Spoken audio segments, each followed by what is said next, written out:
make break lines, it's really simple. All you're going to need is a ruler and a pencil and what you're working on. Now, when you're sketching your design, make sure you're putting on construction paper. I use these drawing pads here. Any type of construction paper works. You're going to want paper that's durable enough that when you're grinding it, which grinding consists of having some water in there, that it's going to be durable enough to not just fall off the piece and you're left blind wondering how much to grind on and off.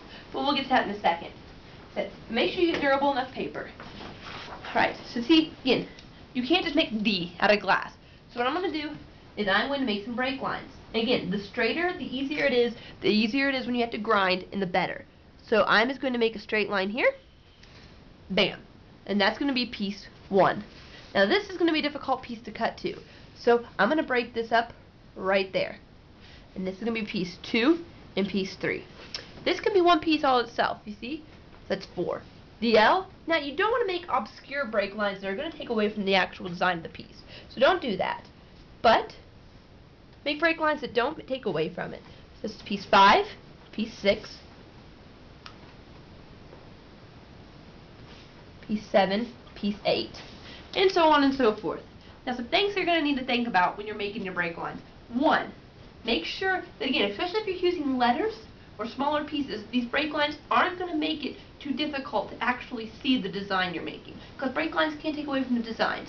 It just takes a lot of touch and go. Look at your piece when you're done. Make sure those break lines haven't made it completely unrecognizable. 2, when you're making stained glass, you're going to want to have a solid back. If you have a solid background, you want a solid thing. As you can see here, the blue is somewhat see-through here, but the black and the yellow really aren't. The yellow is a little bit, the black is see-through, or not see-through. You do not want to have a see-through subject with a solid background. It will get lost in it.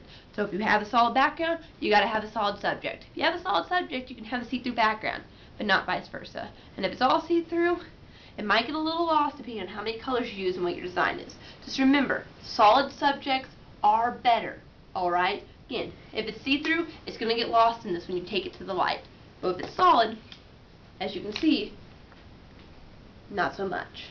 So, think about that when you're picking out your color schemes and your choices. Again, Hobby Lobby has some great options, has a ton of different choices you can pick from. So go there, check it out, see what you want. Remember, solider the subject, the better.